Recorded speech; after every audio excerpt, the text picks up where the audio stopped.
Hi friends, AS മീഡിയയുടെ പുതിയ latest informative education വീഡിയോയിലേക്ക് സ്വാഗതം ചെയ്യുകയാണ്. കേരള സർവകലാശാല ഡിഗ്രി സെമസ്റ്റർ 1 3 ഇയർ കോഴ്സ്, അതുപോലെ തന്നെ ഡിഗ്രി സെമസ്റ്റർ 6 3 ഇയർ കോഴ്സിൻ്റെ എക്സാം വാല്യുവേഷൻ ക്യാമ്പ്, അതുപോലെ എക്സാം റിസൾട്ടുകൾ എപ്പോൾ ഹോപ്പ് ചെയ്യാം എന്നുള്ളതാണ് ഈ വീഡിയോയിൽ ഡിസ്കസ് ചെയ്യുന്നത്.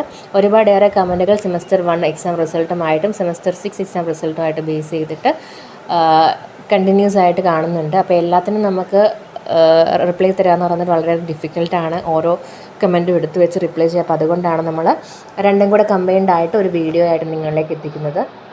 So 3 year course degree semester 1 base ചെയ്തിടത്തോളം മെയ് 2 വാല്യുവേഷൻ ക്യാമ്പുകൾ സ്റ്റാർട്ട് ചെയ്തിട്ടുണ്ടായിരുന്നു. അപ്പോൾ അതും പ്രകാരം പ്രോസസ്സിങ് സ്റ്റേജിലാണ്, ഓൺ ഗോയിങ് ആണ് കാര്യങ്ങൾ. നിങ്ങളുടെ സെമസ്റ്റർ 1 എക്സാം റിസൾട്ട് നമുക്ക് ജൂൺ ലാസ്റ്റ് ഓർ ജൂലൈ 2 വീക്കോട് കൂടിയിട്ട് ഹോപ്പ് ചെയ്യാനായിട്ട് സാധിക്കുന്നതായിരിക്കും. കറക്റ്റ് ഒരു ഡേറ്റ് നമുക്ക് പ്രെഡിക്റ്റ് ചെയ്ത് പറയാനായിട്ടൊന്നും സാധിക്കില്ല. കാരണം യൂണിവേഴ്സിറ്റി ഒരിക്കലും ഡേറ്റ്, റിസൾട്ടുകൾ വരുന്നതിൻ്റെ ഡേറ്റ് ഒരിക്കലും മുൻകൂട്ടി പറഞ്ഞുകൊണ്ടല്ല റിസൾട്ടുകൾ പബ്ലിഷ് ചെയ്യുക. വാല്യുവേഷൻ കഴിഞ്ഞ് അതിൻ്റെ അപ്ഡേഷനും കാര്യങ്ങളൊക്കെ കഴിഞ്ഞ് സൈറ്റിലെ അപ്ഡേഷനും കാര്യങ്ങളൊക്കെ കഴിഞ്ഞിട്ട് പബ്ലിഷ് ചെയ്യുകയാണ് ചെയ്യുക. നമുക്ക് കറക്റ്റ് ഡേറ്റ് പറയാൻ പറ്റില്ല, കാരണം എക്സ്പെക്റ്റഡ് ആയിട്ടുള്ള മന്ത് മാത്രമേ നമുക്ക് പറയാനായിട്ട് പറ്റുള്ളൂ. സോ നിലവിൽ സെമസ്റ്റർ 1 വാല്യുവേഷനും കാര്യങ്ങളും നടന്നുകൊണ്ടിരിക്കുന്നു, പ്രോസസ്സിങ് സ്റ്റേജിലാണ്.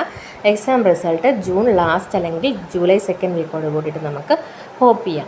ഇനി സെമസ്റ്റർ 6 വരികയാണെന്നുണ്ടെങ്കിൽ വാല്യുവേഷൻ ഇന്നലെ 12 ആയിട്ടുള്ള ഇന്നലെ സ്റ്റാർട്ട് ചെയ്തതായിട്ട് അൺഒഫീഷ്യൽ ഇൻഫോർമേഷൻ ഉണ്ട്. ഒഫീഷ്യലായിട്ട് അത് സ്ഥിരീകരിക്കാനായിട്ട് നമുക്ക് പറ്റിയിട്ടില്ല. ബട്ട് അൺഒഫീഷ്യലി ഇന്നലെ സ്റ്റാർട്ട് ചെയ്തിട്ടുണ്ടെന്നുള്ളതാണ് നമുക്ക് കിട്ടിയുള്ള ഇൻഫോർമേഷൻ. ഒഫീഷ്യലായിട്ടുള്ള ഇൻഫോർമേഷൻ വരികയാണെങ്കിൽ കൂടുതൽ ക്ലാരിറ്റിയോടുകൂടി നിങ്ങളൊക്കെ എത്തിക്കുന്നതായിരിക്കും. ആൻഡ് എങ്ങനെയായാലും സെമസ്റ്റർ 6 റിസൾട്ട് മെയ് ലാസ്റ്റ് വീക്കോട് കൂടിയിട്ടോ അല്ലെങ്കിൽ ജൂൺ ലാസ്റ്റോട് കൂടിയിട്ടോ വരും എന്നുള്ളതാണ് നമുക്ക് പറയാൻ സാധിക്കുക. അപ്പം കൂടുതലായിട്ടുള്ള ഒഫീഷ്യൽ ഇൻഫോർമേഷൻ യൂണിവേഴ്സിറ്റിയിൽ ലഭിക്കുന്നതിനനുസരിച്ച് നിങ്ങളൊക്കെ അത് എത്തിക്കുന്നതായിരിക്കും. വീഡിയോ യൂസ്ഫുൾ ആണെങ്കിൽ സബ്സ്ക്രൈബ് ചെയ്യാൻ മറക്കരുത്. Thank you so much.